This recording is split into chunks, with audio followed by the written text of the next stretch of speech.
ya kwamba imenipasa mimi kuondoka ili aje huyo msaidizi, kwa maana yeye atawaingiza katika kweli yote. Basi Bwana, tunaamini ya kwamba kwa msaada wako Roho Mtakatifu utatusaidia kuyajua yale ambayo yamkini tulikuwa tunafahamu, lakini Yesu akasema ya kwamba mtapokea nguvu akishawajieni juu yenu Roho Mtakatifu, nanyi mtakuwa mashahidi wangu katika Yerusalemu, Yudea, hata mwisho wa nchi. Kwa msaada wako Roho Mtakatifu, achilia nguvu katikati yetu itakapofanya tusonge mbele na kuenenda katika mapenzi yako. Tunarudisha heshima na utukufu katika kiti cha enzi katika jina la Yesu Kristo wa Nazareti aliye hai. Amen. Amina. Basi tunamshukuru Mungu, ni siku nyingine tena ambapo tunakwenda kujifunza kama desturi yetu au kama kawaida yetu, na somo ambalo tumekuwa nalo kwa wiki kadhaa au kwa mwezi ni kuielewa Biblia, lakini tuliangalia vitu vingi na ikafika katika sehemu ambayo tulijifunza kuhusiana na wokovu. Na kwenye wokovu tuliangalia vipengele kadhaa, vipengele kama 11 tuliviangalia na tukajifunza. Na wiki iliyopita tuliangalia kuhusiana na kipengele kinachosema mtu aliyemwamini Kristo, kwa maana mtu aliyeokoka amebarikiwa kwa baraka zote za roho. Na mtumishi wa Mungu Baba Eliza ilipofika ibada ya Sunday School, na yeye akawa anahubiri kuhusiana na somo linalohusiana tumebarikiwa au Mungu atatubariki kwa kile ambacho watu wake wamekuwa wakilitoa. Kwa hiyo tuliangalia mambo haya na tuliangalia vitu vingi. Kwa mimi niseme kwenye kipengele hicho naweza kuwa nimehitimisha, na nataka niingie katika somo jipya. Lakini kabla sijaingia katika somo jipya, nilitamani mambo haya tusiyaache tu kwa namna ya kupita, isipokuwa tuna siku ya leo nimeitenga iwe ni siku ambayo yamkini tukapata muda wa kutosha kujadiliana maswali yanayohusiana na yale ambayo tumejifunza. Alafu Jumapili kama nitapata nafasi, basi naweza kuanza somo jipya. Kwa nini? Kwa sababu hata haya ambayo tumekuwa tukiyaangalia kwa namna fulani nilikuwa ni kama nayarudia, kwa sababu tulishajifunza, lakini sikutamani kuendelea kwa sababu katikati yetu kulikuwa kuna wageni. Kwa hiyo nikasema ni vyema mambo yale tuyarudie kwa baadhi ya vipengele, alafu sasa tuje tuingie kwenye somo jipya. Na somo hilo ambalo tutakuja kujifunza linasema, kwa sababu tumeshajua sasa kwamba mtu amekwisha kuokoka, na tumejua mtu aliyeokoka ni mtu wa namna gani. Sasa ni namna gani ambavyo mtu anaweza kufanya ili apate kukua katika wokovu wake, ili apate kuhudhuria wokovu? Ni vipengele vipi ambavyo mtu anatakiwa kuvifahamu, aidha kufundishwa na aweze kunyanyuka na aweze kukua? Sababu mambo haya huwezi kusema. Maandiko yanasema hivi katika hiyo Waefeso, hata nasi kumfahamu sana mwana wa Mungu upate kufikia cheo cha utimilifu wa Kristo. Kwa hiyo kuna cheo ambacho kipo hapo, ambacho kila mmoja aliyemwamini Kristo anatakiwa kuendea hapo, anatakiwa kufikia hapo. Lakini swali ambalo mtu anaweza kujiuliza, nawezaje kufika hapo? Nawezaje kufanana na Kristo? Nawezaje kunyanyuka kufikia hapo? Kwa ni somo ambalo kichwa chake ni namna au ukuaji wa kiroho. Kwa kabla tutafika huko, mimi nilitamani kwa yale ambayo tulijifunza kwa muda wote kuhusiana na wokovu, na swali ambalo ulitamani, sababu tumeangalia vitu vingi sana. Kwa hiyo yamkini huko nyuma tulikuwa hatuna muda na wakati mzuri wa kuuliza kwamba ikitokea hivi inakuaje, ikitokea hivi inakuaje, wokovu wetu hivi kulingana vile ambavyo tulijifunza kwenye vipengele kadha wa kadha. Kwa hiyo mimi niruhusu tu kwamba leo tuwe na huo muda wa kujadiliana maswali kwenye vipengele vile ambavyo tulijifunza, na uwezo wa kuunda swali au uwezo wa kuuliza swali, maana yake umetafakari na kuna sehemu ya mkini umeona ili jambo limekaa kwa namna vipi, ili jambo limekaa kaaje, especially hata sasa hivi kuna nadharia nyingi sana, na yamkini kuna walimu wengi sana, na yamkini kuna mafundisho mengi sana. Unaweza ukafungulia redio ukasikia huyu anasema hiki, unaweza ukapita sehemu ukasikia huyu anasema hiki. Je, mambo hayo unapoyasikia wala yanakufikirisha kwa namna gani? Ndivyo yalivyo au kuna maswali ambayo yanakuachia na unatamani tujifunze? Kwa hiyo mimi nikaribishe maswali kwenye vipengele ambavyo kwa muda wote tulikuwa tumejifunza, ili tukapate kujadiliana kwa pamoja. Karibu sana.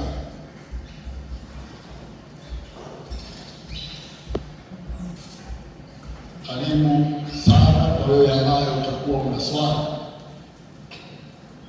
na uwezo wa kuuliza swali. Tumejifunza vitu vingi sana.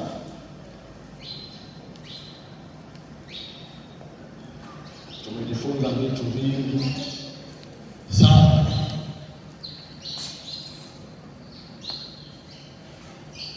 Darasa maswali kuhusiana na wokovu wetu.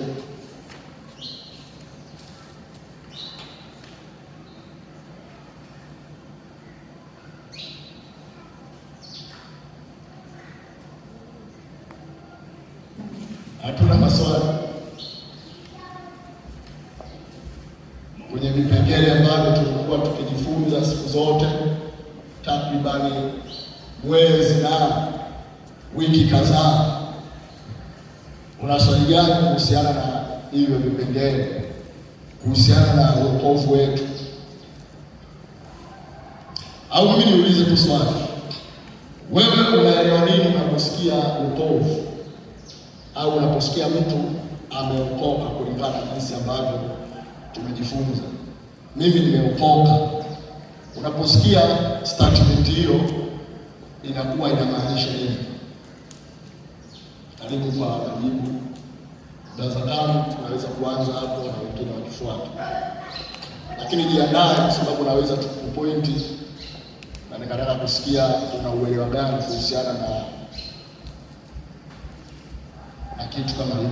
Karibu sana kwa majibu. Wanaohusika ili kukamilisha kitendo cha uokovu.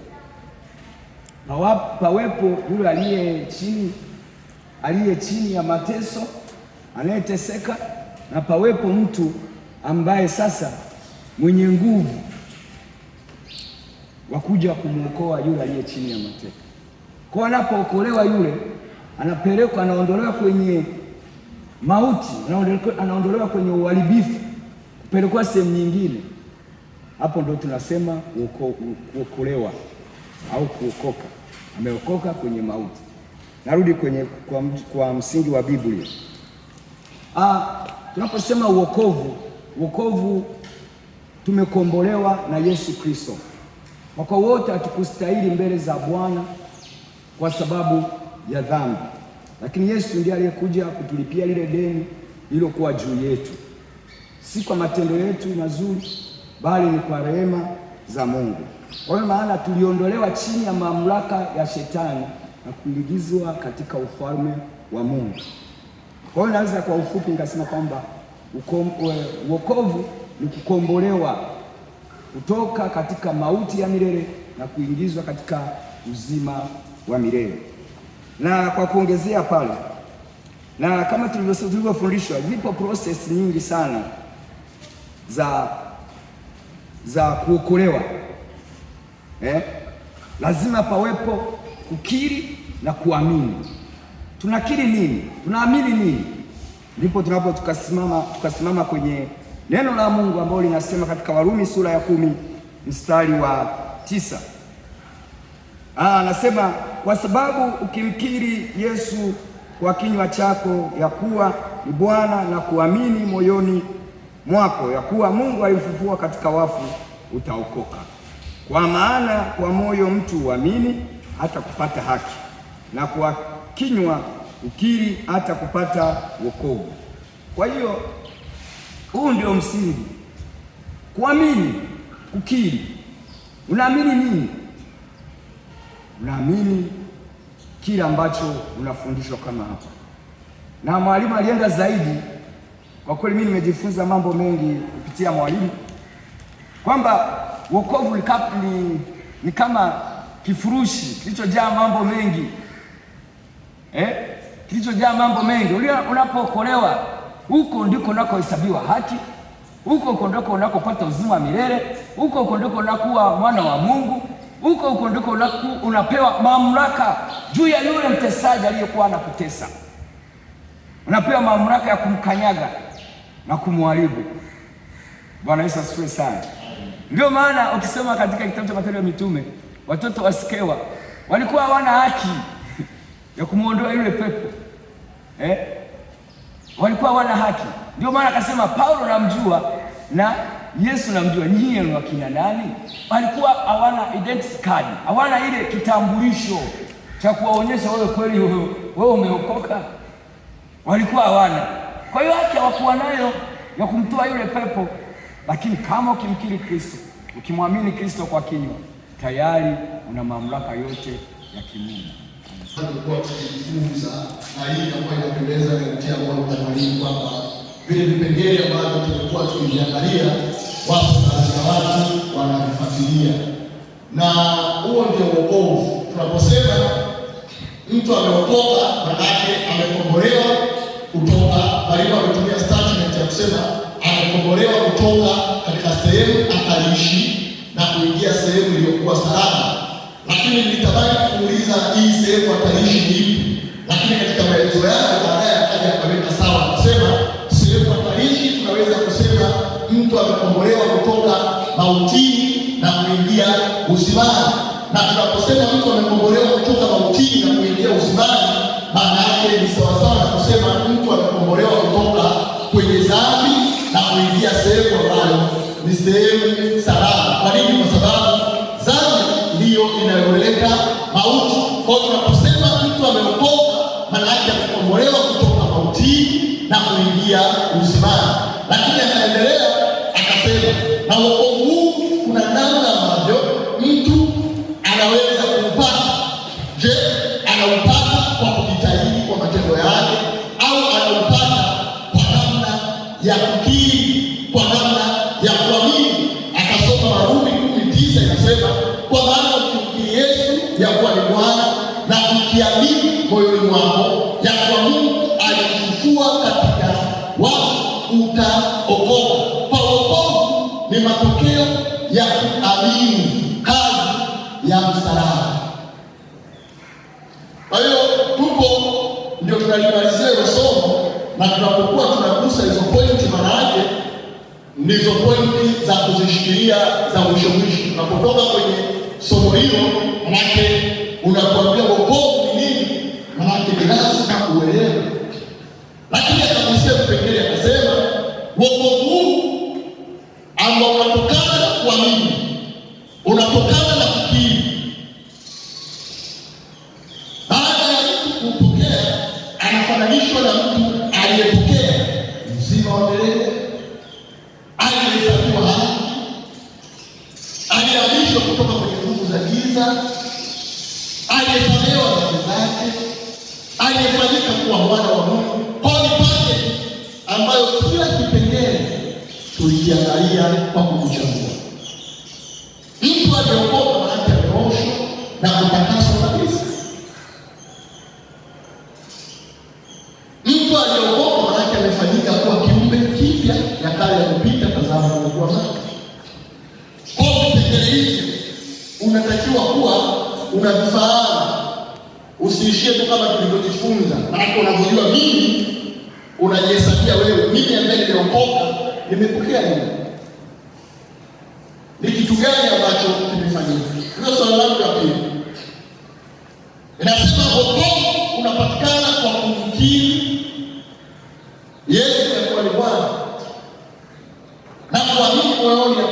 alimfufua katika wafu, ili sisi tupate wokovu.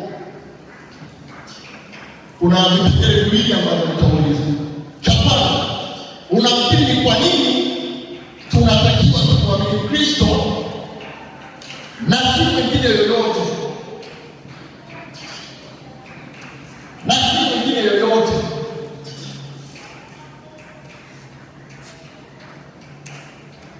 Naweza kusema kwa nini tunatakiwa kumkiri Kristo na si mwingine yoyote? Alafu yake unafikiri kwa nini tunatakiwa kuamini kwamba Mungu alimfufua katika wafu? Maana kwenye kuamini huko ndio kunaleta matokeo ya mtu kuokoka, ambao wokovu unapata. Sasa kuna kitu ambacho cha muhimu sana ambacho mtu akiamini kwamba natakiwa kumkiri Kristo na natakiwa kuamini kwamba Kristo akubali kaburini ili mimi niokoke. Unafikiri kwa nini inakuwa hivyo? Na wokovu upatikane kwa namna nyingine, bali kwa kumkiri Kristo na kuamini kwa Mungu alimfufua katika wafu.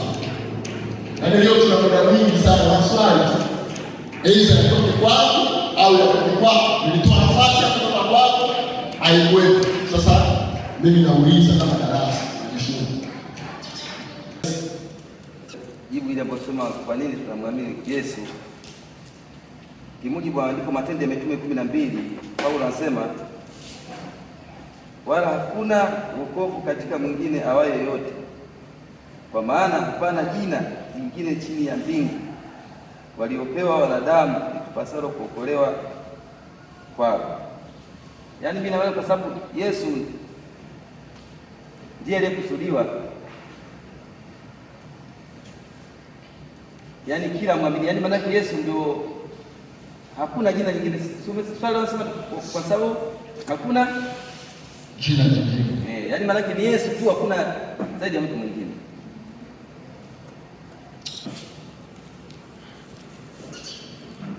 Wala hakuna wokovu katika mwingine awaye yote, kwa maana hapana jina jingine chini ya mbingu waliopewa wanadamu tupasao sisi kuokolewa kwao. Anasema tunatakiwa tumkiri Kristo kwa sababu hakuna jina jingine aliopewa mwanadamu. Huyu ni Petro anasema hakuna wokovu ambao unaweza kupatikana kwa namna nyingine yoyote, maana mwanadamu amepewa jina moja tu, na kupitia jina hilo ndio ambalo mwanadamu anaweza kupata wokovu. Mimi niulize, kwa namna ambavyo Alex amejibu, inaweza ikawa imejibu kwamba kwa nini tunatakiwa kumkiri Kristo. Inaingia kwa sababu ndio jina pekee alilopewa mwanadamu. Mimi niongeze niseme, kwa nini jina Yesu linakuwa pekee alilopewa mwanadamu? Yaani lina sifa gani? Au kwa nini Yesu anakuwa pekee yake anayestahili mtu amkiri ili apate wokovu? Kweli tumepewa jina pekee na hakuna jina jingine ambalo mwanadamu anatakiwa kuliamini hilo jina na likampa wokovu. Lakini kwa nini jina Yesu ndio linaingia hapo na sio Daudi na sio Suleiman na sio Ibrahim na sio Musa? Isipokuwa jina Yesu ndio linakuwa jina ambalo mwanadamu akilikiri linampa wokovu. Unafikiri kwa nini? Karibu mtazamaji. Swali nasema kwamba kwa nini asiwe mtu mwingine au Yesu peke yake? Tunaweza tukaangalia tukasoma kwenye Biblia, tuangalie sifa za mitume wote waliopita na tuangalie sifa za Yesu. Nafikiri mtume anaweza kupatikana. Kwa hiyo tukiangalia sifa za Yesu kwanza, kwamba ni Mungu. Kwa hiyo moja kwa moja. Kwa hiyo swali la pili nasema kwa sababu ina ni yake. Kwa nini tunatakiwa tuamini katika ufufuo? Ukiri katika Yesu Bwana na kuamini katika ufufuo ndio inaleta wokovu. Unafikiri kwa nini mambo haya mawili ni muhimu ili mtu apate huo wokovu ambao tunasema tunaokoka? Sawa. Ni kwamba katika Yesu kumbuki yuko sehemu gani na kwa sehemu gani? Anasema kwa sasa iko kwa Ibrahim kwamba uhai wa kitu uko kwenye damu. Uhai wa kitu uko kwenye damu. Kwa hiyo kufa kwa Kristo, kufa kwa Kristo na maana alitoa uhai wake, damu ilimwagika, akafa na akafufuka. Kwa sababu neno la Mungu katika Mwanzo linasema hakika wewe mwanadamu utakufa ukifanya jambo hili, ukila mti huu, tunda la mti huu, hakika utakufa.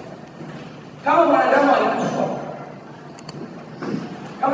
alikufa baada ya kukosa, kwa hiyo inabidi aje Mungu mwenyewe kwa ajili ya kutengua ile kauli iliyotamkwa. Kwa sababu ile sheria bado ilikuwa ndani, hakika utakufa, na ametenda, hakika angekufa, angepotea katika uso wa Mungu. Kwa Mungu mwenyewe amekuja ili amwage damu yake. Ndio wanasema katika, kama sikosema, Matendo ya Mitume, anasema Mungu mwenyewe alitoa damu yake kwa ajili ya ukombozi. Kwa hiyo lazima hiyo kufa na kufufuka kwa Kristo ni udhihirisho wa ukombozi wetu, kwa sababu damu ilimwagika ilitengua ile neno la Mungu alilotamka katika mstari. Tunasema tunamkiri Kristo kwa sababu amejaribu kuonesha sifa za mitume na sifa ya Yesu, na akasema Yesu ni tofauti na mitume wote. Kwa nini? Kwa sababu yeye ni Mungu. Lakini akasema katika Yesu, au kabla sijaenda katika hiyo kipengele cha pili, nijibu tu hili swali la kwanza kwa namna ya kuliweka vizuri. Asante sana. Mimi nataka kujaribu kwenye swali kipengele cha kwanza, lakini pia baadaye niingiza kipande kingine cha kuhusu jina. Kwenye hicho cha kwanza, baada ya Matendo ya Mitume 4:12 kusomwa na mtumishi hapa, kwamba kwa nini tunamwamini au tunashauriwa au tunaambiwa tumwamini Yesu au Kristo peke yake kwenye swala la wokovu.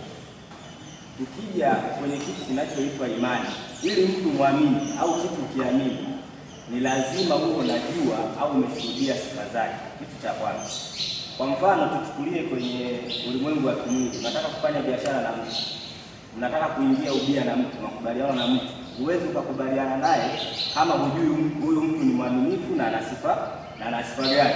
Bwana, mimi na milioni 10 nataka kufanya biashara ya milioni 20 na natoa milioni 10.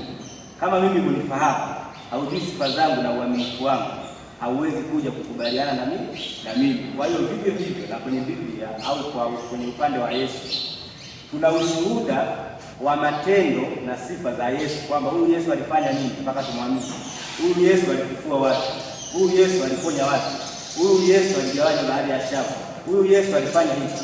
Kwa hiyo kupitia sifa hizo na matendo hayo ya Kristo, tunafanyika sisi kuamini katika Kristo. Hilo jibu la kwanza, kipengele cha kwanza. Lakini tukija kwenye kipande cha Matendo ya Mitume ilivyosomwa 4:12, kwamba hatuna jina lingine. Mtumishi akauliza, mwalimu akauliza, hili jina lina nini? Tukirudi kwenye jina, tukilichambua kama tulivyofundishwa na mwalimu, kwamba jina kwenye Biblia limeandikwa katika mfumo wa Kigiriki, ambapo Kigiriki ni onoma. Hiyo onoma imebeba vitu gani ndani yake? Kwamba onoma ina mamlaka ndani yake, onoma ina kazi, onoma ina mafanikio, onoma ina sifa. Kwa hiyo tukilichambua jina la Yesu katika mamlaka, yeye ndo amepewa mamlaka yote mbinguni na duniani. Yeye ndo ana sifa zote, yeye ndo ana mafanikio yote. Kwa hiyo hilo jina linakuja kuwa na sifa zote ya kuliamini na kuwa ndo jina pekee tulilopewa duniani. Kumbe kwa njia ya maswali ndio pale utajua kwamba kwa yale ambayo pengine wanafundisha, wako watu makini ambao wanasikiliza na wanayachukua. Na Paulo anamwambia Timotheo kwamba katika Timotheo wa pili anamwambia, kabla hajafika katika Timotheo wa pili 2:7, ya kumwambia yatafakari sana haya nisemayo, kwa maana Mungu au kwa maana Bwana atakupa maarifa katika yote, au atakupa akili katika yote niliyokuambia, au katika yote niliyokufundisha. Juu yake alimwambia, na mambo hayo ambayo nataka uyatafakari, uyachukue na ukawafundishe au ukawakabidhi watu waaminifu ambao na wao watawafundisha na wengine. Kwa hiyo kwa yale ambayo tunajifunza na unamwona mtu anachukua kitu kama jinsi alivyojifunza, kiukweli inaleta nguvu sana. Kwa nini? Kwa sababu Alex alizungumzia kuhusu jina, akasema tunatakiwa tumwamini Kristo kwa sababu hatuna jina jingine alilopewa mwanadamu linalofaa kuokolewa isipokuwa ni jina moja, na ni jina ya Yesu. Lakini Richard anakuja kuonesha kuna kitu gani kwenye hili jina ambayo inatupasa sisi kuliamini na si katika majina mengine. Kumbe jina aliishi tu jina. Jina ndani yake lina sifa, jina ndani yake lina kazi, jina ndani yake lina mamlaka, jina ndani yake lina mafanikio. Kwa jina la Yesu lina mamlaka gani? Jina la Yesu lina mafanikio gani? Jina la Yesu lina sifa gani? Kwa tukiangalia kwenye sifa tu ya jina la Yesu, kwa maana ya Yehoshua, maana yake Mungu anaokoa. Kwa jina lenyewe ni mwokozi. Lakini ukiishia tu jina la Yesu pasipo kujua lina maana gani, lina sifa gani, kwa sifa ya jina lenyewe ni mwokozi. Lakini kwa nini tunatakiwa tumwamini Kristo na si mwingine yoyote? Kumbuka wengine wote walikutwa na shida moja.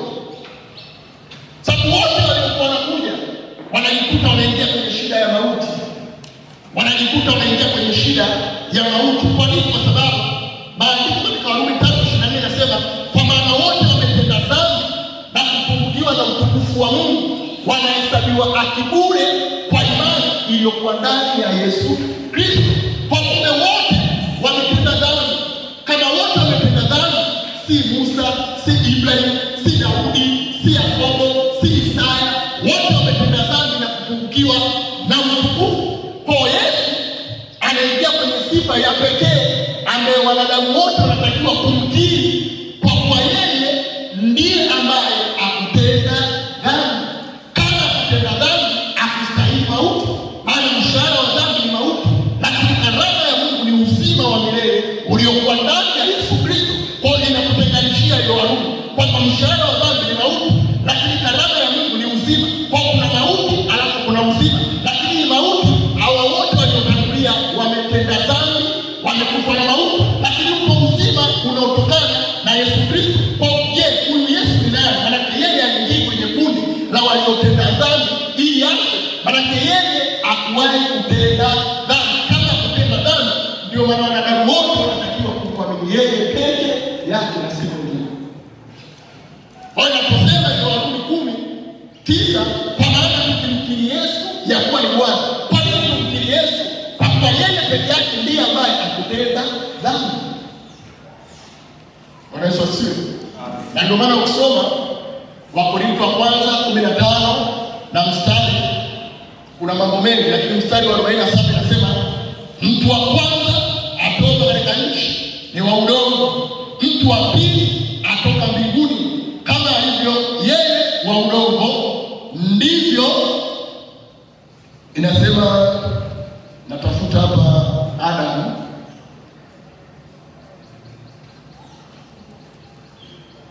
mstari wa 45 inasema, ndivyo ilivyoandikwa, mtu wa kwanza Adamu akawa nafsi iliyo hai.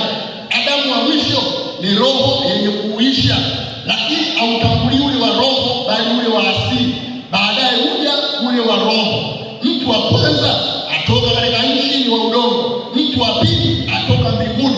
Kama alivyo yeye wa udongo, ndivyo alivyo walio wa udongo, na kama alivyo yeye wa mbinguni, ndivyo alivyo walio wa mbinguni.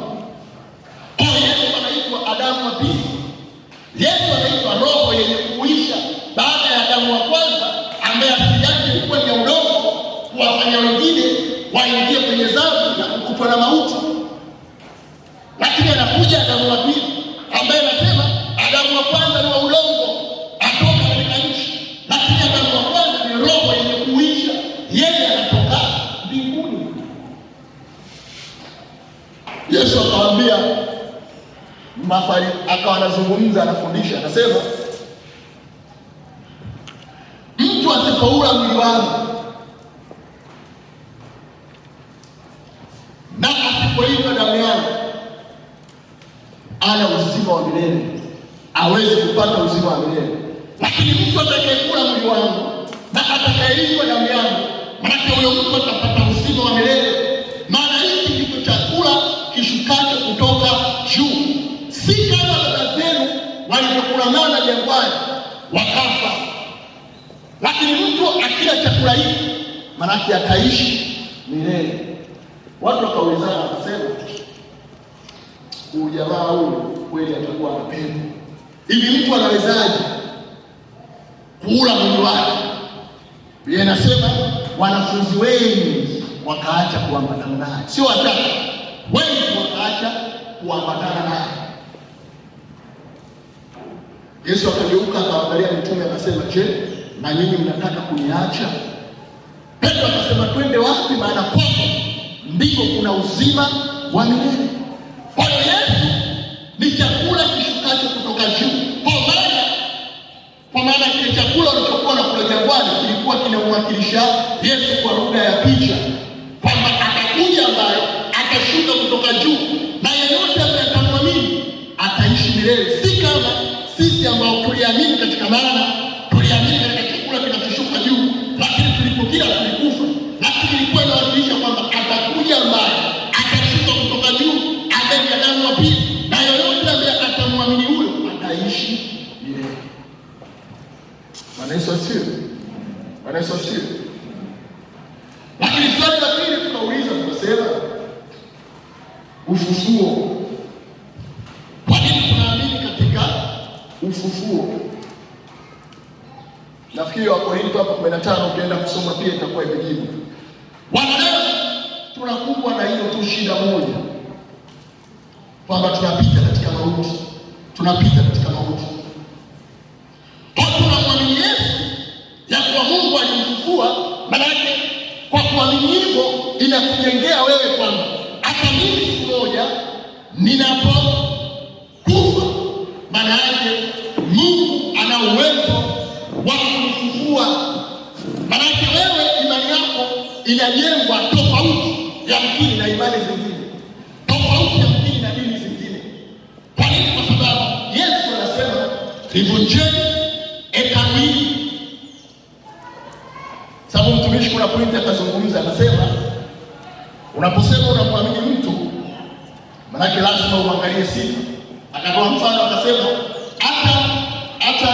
hata unapotaka kufanya ubia na mtu, hata unapotaka kufanya biashara na mtu, lazima uangalie sifa zake, kwamba hii contract ninayoenda kuingia nayo tutafika, tutafanikiwa. Sasa kwa nini tunaamini ya kwa Mungu alimfufua katika wafu ili tuokoke?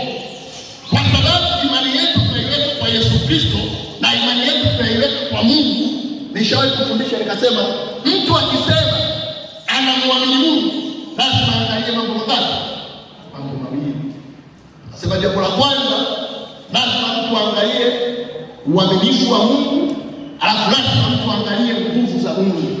Kwa nini? Kwa sababu kuna shida ambayo utaipitia, kuna kitu ambacho utakipitia, na unamwona mwenzio anapitia, na unamwona kushoto anapitia, lakini wewe unapata ujasiri gani kusema mimi ninamwamini Mungu ambaye anaweza kunitoa katika shida hii niliyomwona mwenzangu anapitia, niliyomwona huyu anapitia?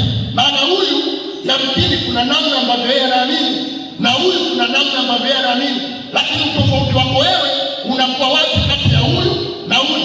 Wewe unaposema mimi ninamwamini Mungu, unamwamini kwenye eneo lipi? Ikiwa wote mnaishi mnaweza kuja kuingia kwenye mauti, lakini je, wewe unaposema unamwamini Mungu unaangalia kitu gani? Tukasema unaangalia nguvu za Mungu. Sasa nguvu za Mungu utazipima wapi? Nguvu za Mungu utazipima kwenye ufufuo wa Yesu Kristo. Maana ndio shida inawakuta watu wote. Kwa kabla na wewe ukienda kuingia kwenye hiyo, lazima uwe na reference. Wakaje hii tarafu unaenda kuipata, hii shida unaenda kuipata, nina uhakika gani kwamba nitatoka kwenye changamoto hiyo? Kwa Yesu alikuwa ni kama mfano wa kumuonesha mwanadamu kwamba hii sio tatizo, hii sio shida ambayo wewe unapaswa kuliogopa. Kwa namna gani? Ona jinsi ambavyo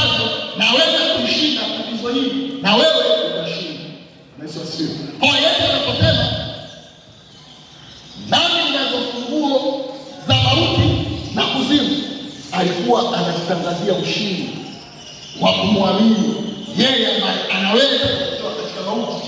Yesu anapoenda kwa Lazaro na anapowaambia watu wakina Mariamu na wengine kwamba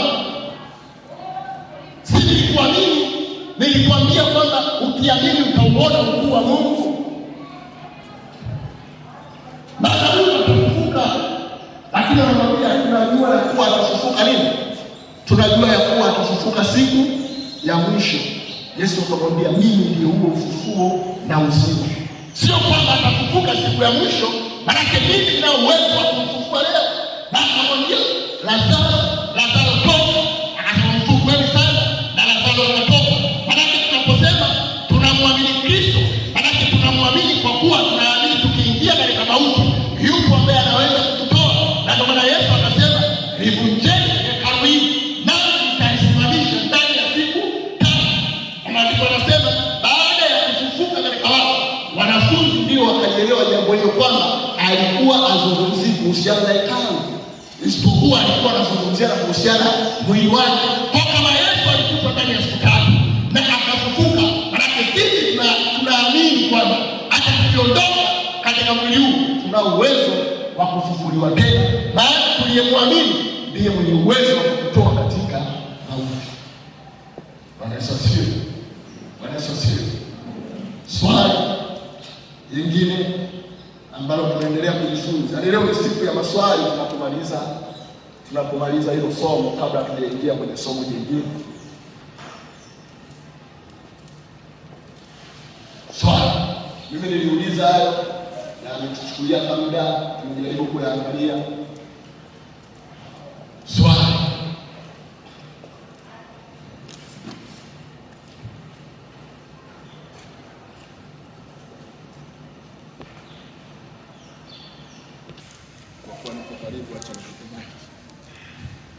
swali langu lipo kwenye, ninauliza hivi: kwa nini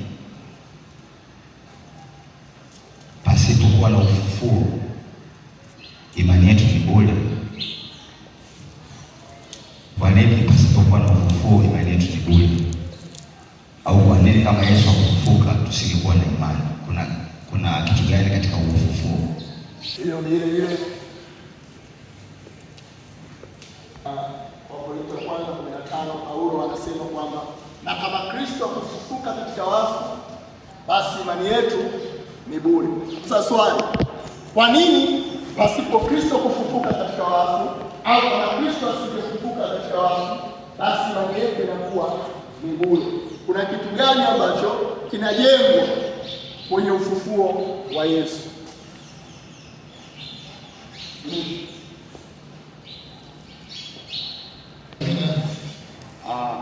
nitajibu kwa uelewa wangu. Mimi ninachoamini kwamba imani yetu ipo katika kufa, kwamba inaamini katika kuja kwa Yesu Kristo, kufa msalabani na kufufuka kwa Yesu. Kwa imani yetu imebezi hapa. Paulo anaposema kama Yesu kufufuka, imani yetu ni nini? Ni bure. Kwa maana anamaanisha kwamba kufufuka kwa Yesu ndio chanzo cha imani yetu, ndio ushindi wa imani yetu. Kwa hiyo sisi tunachokiamini ni hicho mimi nacho ndivyo hivyo. Muoneshe sehemu ambayo tumejengwa kwenye kufa kwa Yesu msalabani na kufufuka. Sasa kwa nini, swali langu nasema kwa nini kama hakuna kufufuka imani yetu ni bure? Kuna kitu gani katika huo ufufuo? Au sisi imani yetu imetokeaje katika huo ufufuo mpaka imani yetu inakuwa hamna kama mna ufufuo? Lengo kwenye kuamini kufa na kufufuka kwa Yesu. Lakini swali, kwa nini kama Yesu kufufuka imani yetu inakuwa ni bure? Hilo ndio swali. Mwalimu Tumaini, swali nitachangia kwa sehemu. Kwa nini Kristo asingefufuka imani yetu ni bure? Ili mwanadamu awe hai, kwa sababu baada ya mwanadamu kuanguka katika dhambi, yote tunajua kilichotokea katika bustani ya Edeni. Akawa mfu, akafa, akachukuliwa mateka. Kwa hiyo Yesu akajitoa sadaka msalabani ili awe fidia. Kwa Yesu kufa msalabani, manake tulikufa pamoja naye, manake deni letu limefanyaje?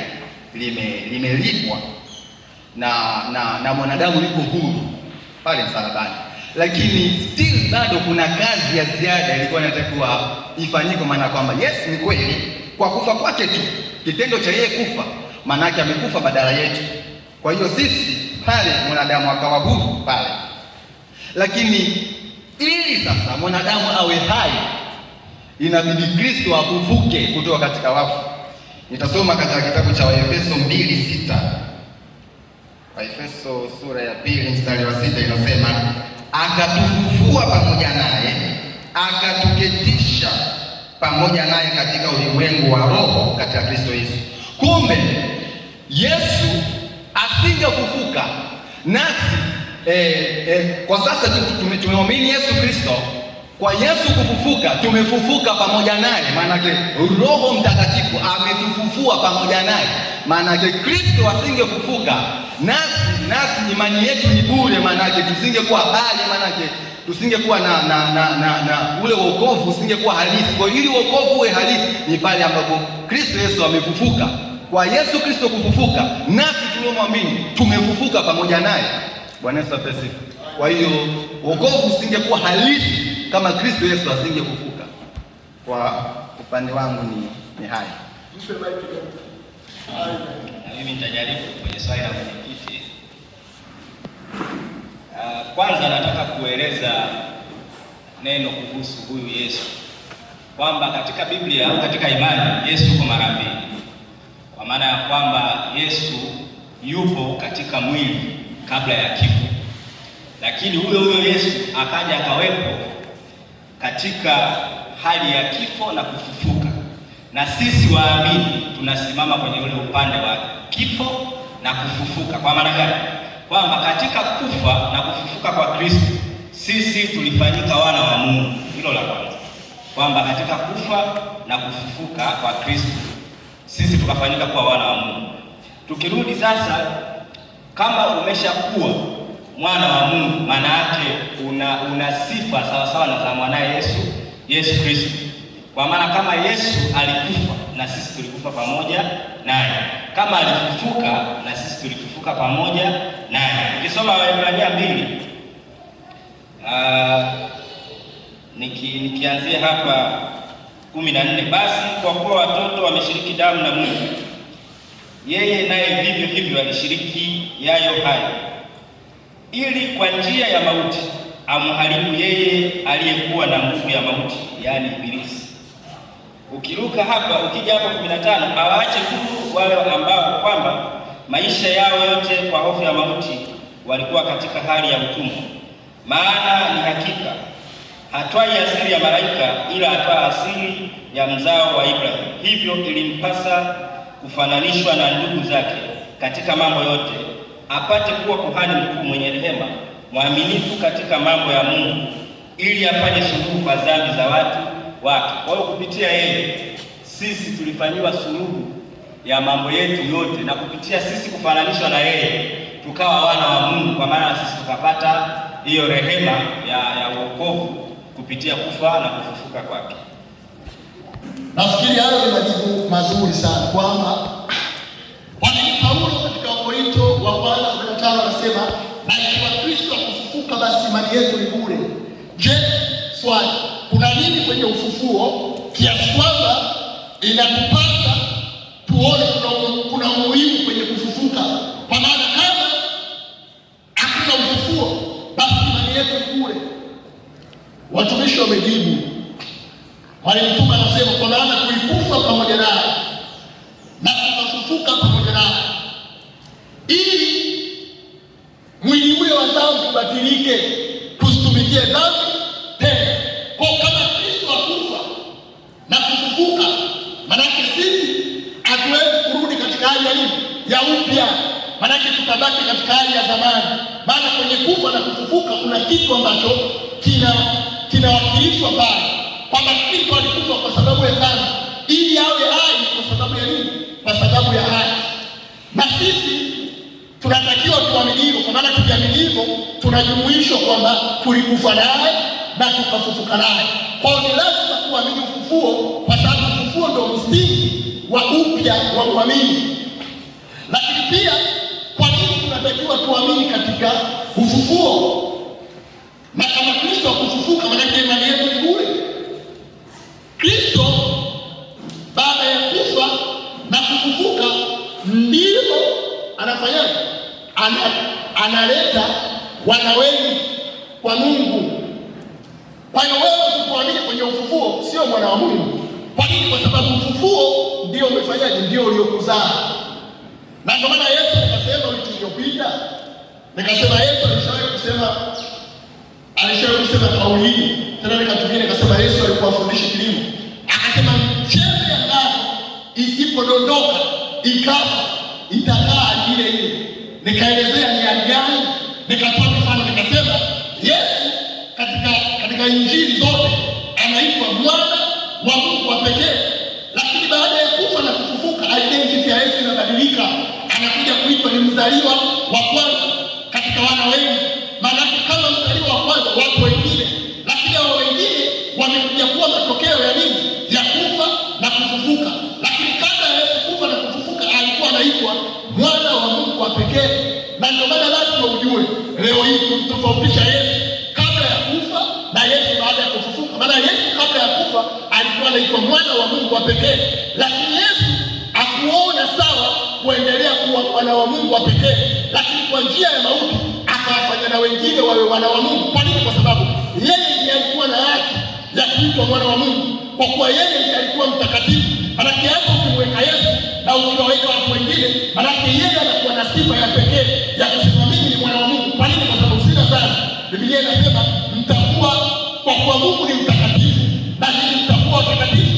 Kwa hiyo wewe ukitaka kuwa mwana wa Mungu lazima uwe sawa na Mungu. Mungu ni mtakatifu, Yesu naye ni mtakatifu, lakini Yesu kupitia yeye akasema sitaki kuendelea kuwa mtakatifu peke yangu, maana nimekuja kuwafanya wengine wawe watakatifu. Sitaki kuendelea kuwa nuru peke yangu, maana nimekuja kuwafanya wengine wawe nuru. Sitaki kuendelea kuwa sifa nyingine za Yesu ni zipi? Nuru, si ndio? Maana yake kuwa labda chumvi ya ulimwengu, si ndio? Maana yake kuwa mwenye haki, maana yake asiyekuwa na dhambi. Kwa Biblia inasema kama yeye akutenda dhambi, anawafanya wengine wasienende kwenye dhambi.